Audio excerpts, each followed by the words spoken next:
A little while back, I made a video on the most emotional podcast I'd ever seen. It was two dudes sitting on a couch with their silver tongues flexing about how much they love women.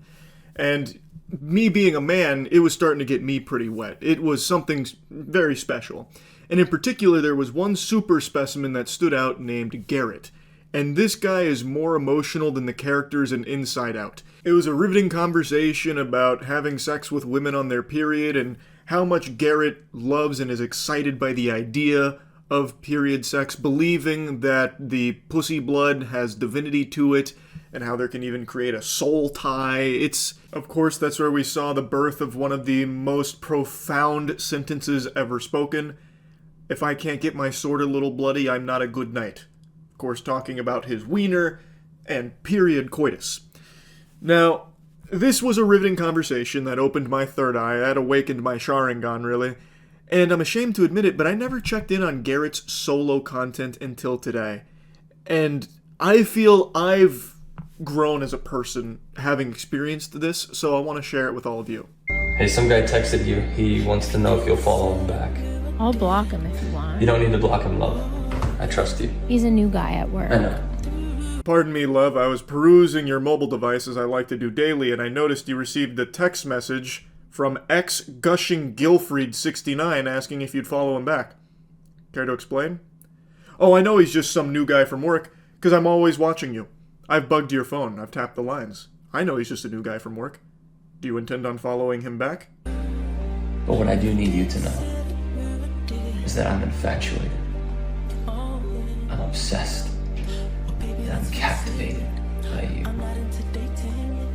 I want every ounce of your soul to blend with mine. I was getting very strong Ed Gein vibes. I was half expecting him to bring up like a meat cleaver as he was going for like her skin to wear it as a suit. And then like start crawling across the counter to get to her. He does these performances that are supposed to be sexy, trying to make women swoon over him, and it's pretty clear from the podcast as well that that's his whole brand, where he's like the Casanova. It's like he was written by 50 Shades of Grey itself. Not even the author, but the product 50 Shades of Grey wrote him. It's so concerning. Like, this isn't good to be obsessed. And like this transition from, hey, this guy wants to know if you'll follow him back, to, I need you to know I'm obsessed. I can't stop having wet dreams just even picturing your face.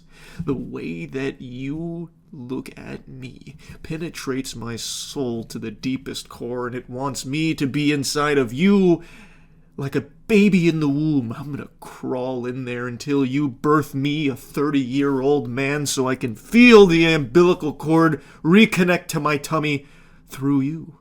Like, it's just weird. Like, it's not, like, I don't know how that's sexy. It's odd. Because I'm beyond selfish. When it comes to your love, I want to use every breath I have left on this earth, getting as close as I can to having you all to myself. I won't lie. I'm a tad bit jealous over that text. I like to imagine that the person he's talking to has only gone on one date with him. Like, buddy, calm down. We went to Chili's once. Like, it's not that serious. I think I'm just gonna leave. Meanwhile, he's like getting on top of her like it's about to be some kind of jump scare in a horror movie. He's on all fours here. I feel like there's only one way to get over it. And which way is that? By giving you all of me for the remainder of this life. Then give it. Put your head back. Relax. Oh, Garrett, that's my butthole. Oh, you naughty dog. You dirty rat. Like, what the fuck is this, man? I was very jealous over this text that asked for a follow back. Follow for follow. Made me really upset, and there's only one way I'm gonna get over it. By marrying you. I'm giving you all of my life, and every breath I ever take will be in your name, m'lady. Now lean your head back, I'm hungry. Are you okay? That guy over there won't stop looking at you. Baby, it's okay. Have me. I know that you're mine, love. But I want everyone to know that you're mine. Particularly this motherfucker. I'll be right back. Taking big gulps there, eh, Garrett? That was like the tiniest sip of water in my life. I don't think a single molecule from that water made it into his gullet. But yeah, it's a lot of these. I mean, he has 15 million followers, so what do I know? But a lot of these just feel like the biggest red flags ever. It's not even romance. It's just like possessiveness. That guy was looking at you. You bitch! What did you do to make him look at you? I'm gonna go handle this myself. I'm gonna go claw his eyes out like a rabid animal. Hey man. Yo dude. That girl over there. She's gorgeous, isn't she? Yeah, she's hot. I'd hit. You'd what? You'd hit. Saying you'd be interested in sex with her. Interesting. She is gorgeous. Mule kick! Right. Come on, let's take a look at her together. I would die for her. Now look at me. I would kill for her. So if you want to keep your eyes in your skull, look at someone else's girl. Have a good life, mate. Literal chills. He's so dreamy. Wow, that's awesome. I love how he like drags him by the ear and you can hear like the 007 GoldenEye sound effect. Like that kind of breathing sound. Really, I love the whole idea of this one. Like he just goes to parties, I guess, with his girl looking for people looking at her so he can get angry about it.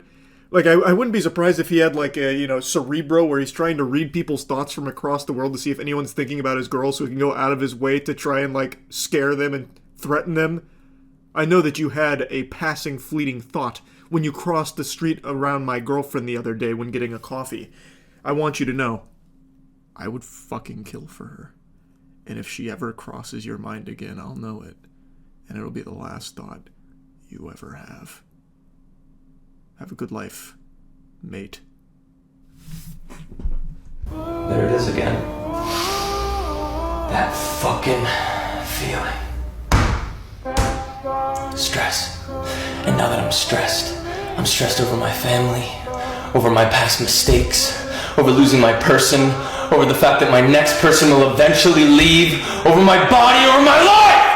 This one's a little different from the romance ones. I'll give your panties a chance to dry. I know they've probably been exceedingly sodden going through these bangers, but I just had to at least throw this in here because he sprinkles these in occasionally. I just love how he just vocalizes a feeling like, fuck, it's that feeling again. Stress.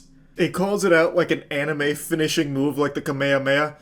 Stress! It's here! No! What are you staring at?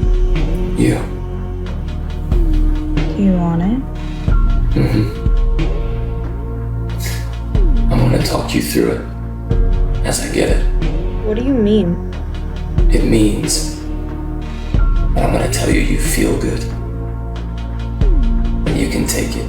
He's petting the countertop very seductively. Definitely need to take notes on this tactic, because there is no doubt it's very effective.